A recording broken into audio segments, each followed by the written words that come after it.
एक भजन के साथ आज का कार्यक्रम का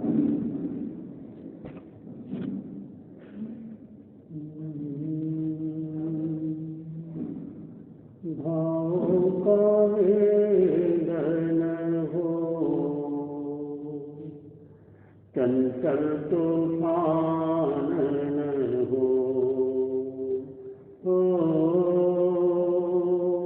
चिंता का वेदन हो, चंचल तूफान हो, तब हृदय में जगमग जगमग आत्म प्रकाश जगे। भावों का वेगन हो, चंचल तूफान हो,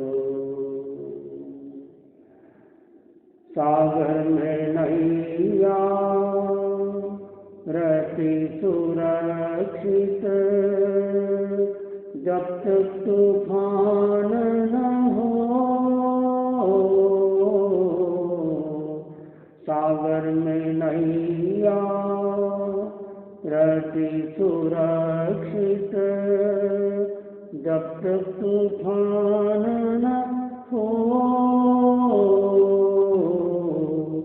चले जो आंधी नैया हो डगमग, कोई सहारा न हो।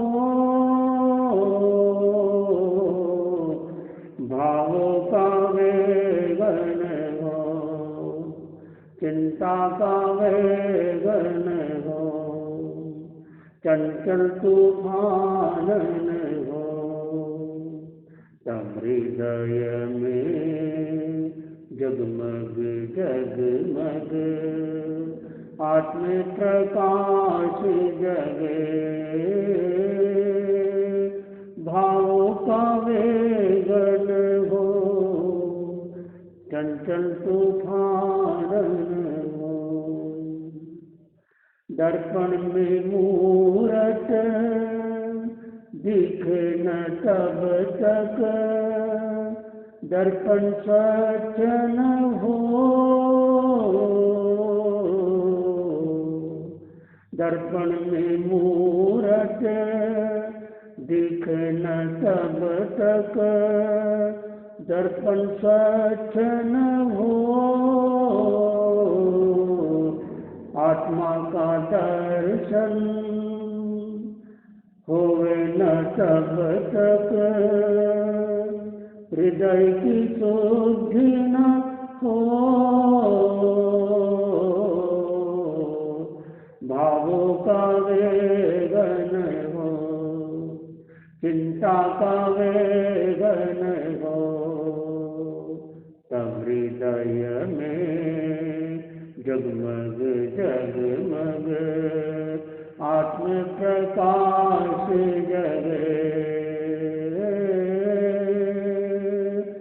भावों का वेगन हो, चंचल तूफान हो, अमृत का सागर भरा है घट में, बाहर में भोजन हो।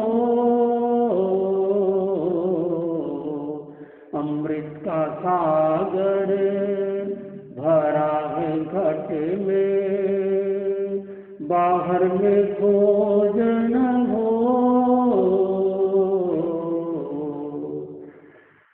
मुक्ति का साधन निहित निज में, विषयों की चाहन हो। भावों का वेगन हो, चंचल तूफान हो, तब हृदय में जगमग जगमग आत्म प्रकाश जगे। चिंता का वेगन हो,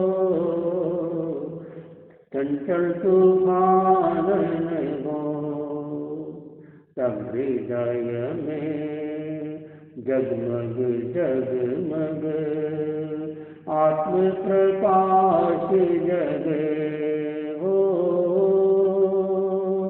भावों का वेगन हो चंचल तूफान हो। सम की साधना समता से बनती मन में विषादन हो। मन की साधना सम की साधना समता से होती मन में विषादन हो। आत्म साधना आत्मा से होती संशय का लेश न हो। भावों का वेगन हो चंचल तूफान हो तब हृदय में जगमग जगमग आत्म प्रकाश जगे हो। भावों का वेगन हो चंचल तूफान हो तब हृदय में जगमग जगमग आत्म प्रकाश जगे। चिंता का वेगन हो चंचल तूफान हो चंचल तूफान हो चंचल तूफान हो।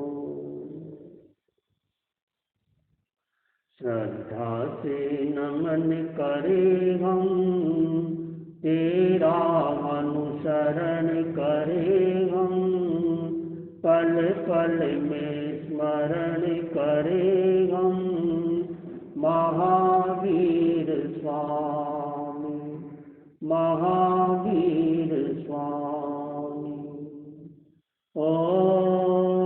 ओंकार बिंदु संयुक्तम नित्यं ध्यायन्ति योगिनः कामदं मोक्षदं चैव। ओंकाराय नमो नमः ओंकाराय नमो नमः। परम आराध्य के पावन चरणों में वंदन। अत्य विराजित मुनि वृंद, धर्म प्रेमी भाइयों और बहन, अभी आपने एक भजन सुना। इस भजन में एक बात बताई, चिंता का वेग न हो। मनुष्य है, श्रावक है, साधु है। श्रावक बैठा है ममता में, साधु बैठा है समता में। साधु की सारी क्रिया खाना पीना बोलना चलना सोना गोचरी करना आहार करना पंचमी जाना, जितनी भी चर्या है सुबह उठने से लेकर रात को सोने तक की प्राय क्रियाएं सब साधु की चर्या समतामय होना चाहिए या होती होगी। श्रावक है, गृहस्थ है, बहुत सारे झमेले रहते हैं, बहुत सारे काम रहते हैं, बहुत सारे बहाने भी हो सकते हैं, बहुत सारी जिम्मेदारी भी हो सकती है और फिर वार और त्योहार आते ही रहते हैं। आज से कार्तिक महीना लग गया और कार्तिक महीने का बड़ा मूल्य है। कार्तिक महीने का अर्थ है चतुर्मास का अंतिम महीना। और फिर एकम का दिन, कल पूनम थी, शरद पूर्णिमा, उसका भी अपना महत्व होता है। तो जैसे शरद पूर्णिमा का महत्व है, तो इस शरद पूर्णिमा के बाद का एकम का भी महत्व कम नहीं है, बहुत महत्व है। पूनम की बात तो एकम आती, यह प्रेरणा देती है धीरे धीरे हमें विकास करना है। तो यह गीत में कहा गया कि हमको चिंता नहीं करना चाहिए, चिंतन करना चाहिए। आचार्य श्री तुलसी हमारे गुरुदेव हुए, उन्होंने जीवन की सफलता का उपाय बताया। चिंता मत करो, चिंतन करो, व्यथा मत करो, व्यवस्था करो, प्रशस्ति मत करो, प्रस्तुति करो। आदमी के अंदर में पढ़ने की भावना जागना चाहिए। पढ़ने की भी कला होती है, पढ़ने का भी रीडिंग का पावर होता। रीडिंग का पावर कैसे बढ़ाए, आज का प्रश्न है। और भगवान महावीर स्वामी ने स्वाध्याय के 5 प्रकार बताए। 5 प्रकार: वाचना, पृच्छना, परिवर्तना, अनुप्रेक्षा, धर्म कथा। जब हम धर्म कथा कर रहे हैं, प्रवचन दे रहे हैं, यह भी एक प्रकार का स्वाध्याय है। और स्वाध्याय के बारे में कहा गया, स्वाध्याय समो तवो नस्थि होगी। स्वाध्याय के समान कोई बड़ा तप नहीं है। और यहाँ तक कहा गया कि कितनी कितनी बड़ी बड़ी तपस्या, मास खमन जैसी तपस्या, वो भी स्वाध्याय के सामने फीकी पड़ जाती है। संसार आदि फीका पड़ सकता है, इतना बड़ा महत्व है स्वाध्याय का। लेकिन लोगों में स्वाध्याय की चेतना जागना चाहिए। कई लोग होते हैं स्वाध्याय करने का लक्ष्य रखते हैं, सामायिक ले ली, सामायिक ऐसे न चले जाए खाली, दूसरे काम तो बाद में भी कर सकते हैं। तो सामायिक का मौका मिला तो सामायिक में स्वाध्याय करें। स्वाध्याय का मीनिंग कितना बढ़िया था। स्वाध्याय का एक अर्थ जो समझा जाता है, शास्त्र अध्ययनम स्वाध्याय, शास्त्रों का अध्ययन करना, यह स्वाध्याय। लेकिन इससे आगे ज्ञानी संतों ने कहा, स्वस्थ अध्ययनम स्वाध्याय, यानी अपनी आत्मा का अध्ययन करना। मैं कौन हूँ, कहाँ से आया हूँ, कहाँ जाना है। ज्ञानी संत, ज्ञानी लोग जान लेते हैं, मैं किस दिशा से आया हूँ, किस दिशा में जाना है, मैं कहाँ से आया हूँ और मुझे कहाँ जाना है, जान लेते हैं। तो कहा गया स्वाध्याय करना चाहिए। तो पुस्तक पढ़ना भी स्वाध्याय है। पुस्तक पढ़ने की भी कला होती है। पुस्तक कैसे पढ़े, कौन से हाथ में पुस्तक रखे। पुस्तक पढ़ने का नियम है, पुस्तक दाएं हाथ में होना चाहिए, राइट हैंड, लेफ्ट हैंड में नहीं होना चाहिए। या फिर टेबल पर पुस्तक हो तो एक पेन रख लो, पेंसिल रख लो, और नहीं हो तो अंगुली अपने पास में, अंगुली को चलाते जाओ। जिन अक्षर को आप पढ़ रहे हो उस अक्षर के नीचे आपकी अंगुली रहे। फिर देखो आप पढ़ने की कला। और जो आप पढ़ रहे हैं, जो बोल रहे हैं, बोल की भी पढ़ाई कर सकते हैं, ज़्यादा फायदा हो। एक मन मन में आप पढ़ रहे हैं, एक आपने पुस्तक ले ली तो धीरे धीरे बोल रहे हैं, पढ़ रहे हैं। तो जो आप बोल रहे हैं, पढ़ रहे हैं, वो सारी की सारी बातें हमारे दिमाग के अंदर भी अंकित होती है। जैसे ध्यान से आपने कोई बात सुनी, आपको याद रहती है, वैसे ध्यान से आपने कोई पुस्तक पढ़ी, वो आपको याद होता है। आज देखिए हम लोग प्रवचन दे रहे हैं तो हम सारी बातें कहाँ से ला, पुस्तकों में तो पढ़ा या सुना। 2 तरह से ज्ञान प्राप्त होता है, या तो पढ़ने से या सुनने से। तो जितना ज़्यादा सुनते जाएंगे ज्ञान होता जाएगा, जानकारी मिलती रहेगी। कोई सुनाने वाला नहीं है। पुस्तक बहुत बढ़िया चीज़। पुस्तक हमारे जेब में रखा हुआ एक प्रकार का गुलदस्ता है। और लोकमान्य तिलक ने कहा था कि यदि मुझे नरक में भी कोई अच्छी पुस्तक मिल जाए, मैं नरक को स्वर्ग बना सकता। अंधकार है वहाँ जहाँ आदित्य नहीं, मूर्ता है वह देश जहाँ पर साहित्य नहीं। साहित्य जो अपना हित साधता है उसका नाम साहित्य होता है। पुस्तकें कई तरह की होती, कई पुस्तकें ऐसे होती है जिसमें ज्ञान की बातें नहीं होती, जिसमें लड़ाई की, झगड़े की, वासनाओं की, इस तरह की बातें होती है। ऐसा साहित्य नहीं पढ़ना चाहिए। कम से कम साहित्य पढ़ो तो ऐसा साहित्य पढ़ो जो अपना हित साधता हो, जिससे अपने को ज्ञान मिले, सुख की परंपरा में। अभी वर्तमान में कोई गुरु नहीं है, लेकिन वो बता रहे थे कि उनका जो ग्रंथ साहब, उन ग्रंथ को साहब बोलते, ग्रंथ साहिब, यानी सिखों में 10 गुरु हो चुके हैं। गुरु नानक पहले गुरु, इस तरह से और भी कई गुरु हुए। तो ये सिखों के अंदर में जो ग्रंथ है उसको गुरु की तरह मानते हैं, सामने रखते हैं, उसका जो भी अनुष्ठान करते हैं। फिर वो जो ग्रंथ साहिब में लिखा है, यानी गुरु नानक की वाणी जो उसमें लिखी है, वो उसको बताते हैं। एक बार गुरु नानक यात्रा कर रहे थे और पास में कोई लोग बैठे थे। एक जना माला फेर रहा था, वो हिंदू था, और एक जना माला फेर रहा था, मुसलमान था।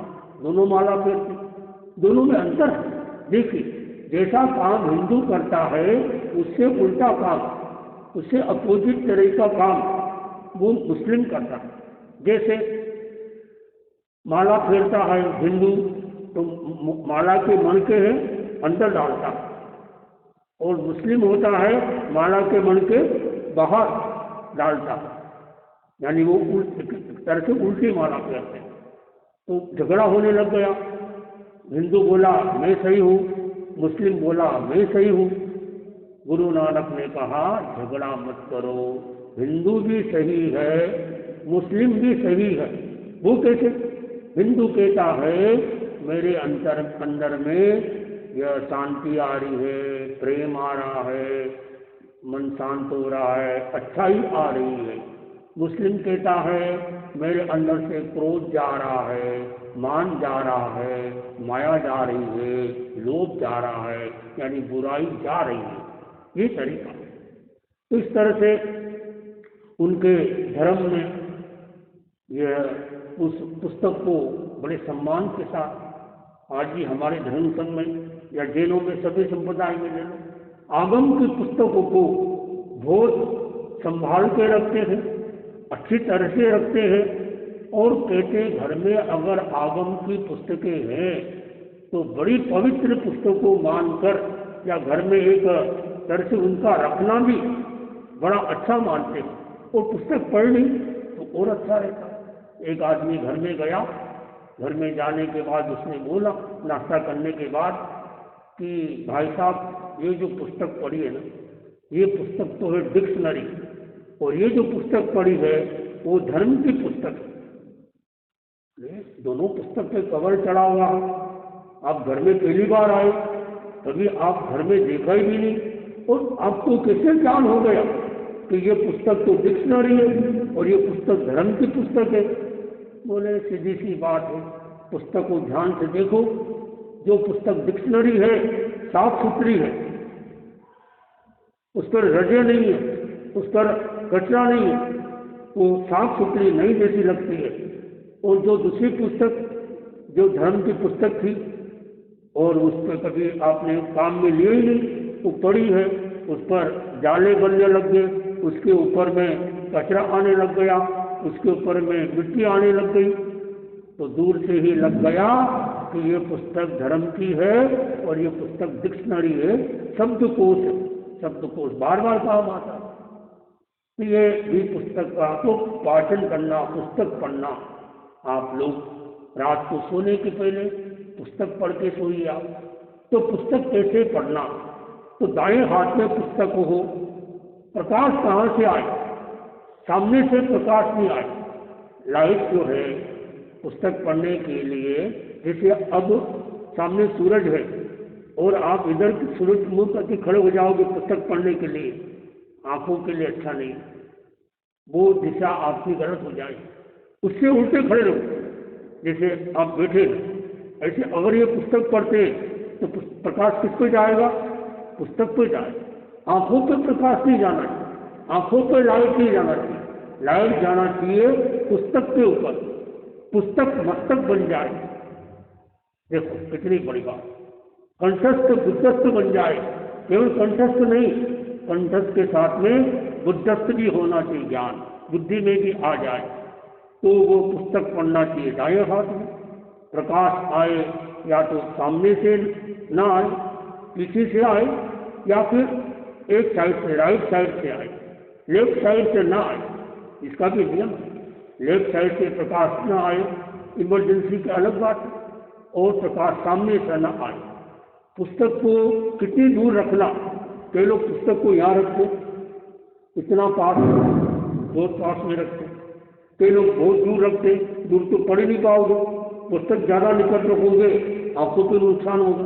तो पुस्तक का नियम है, जितनी लंबी स्केल होती है, लगभग समझो इतनी स्केल, तो स्केल जितनी दूरी, इससे कम पास में मत रखो, थोड़ा सा दूर रखो चलेगा।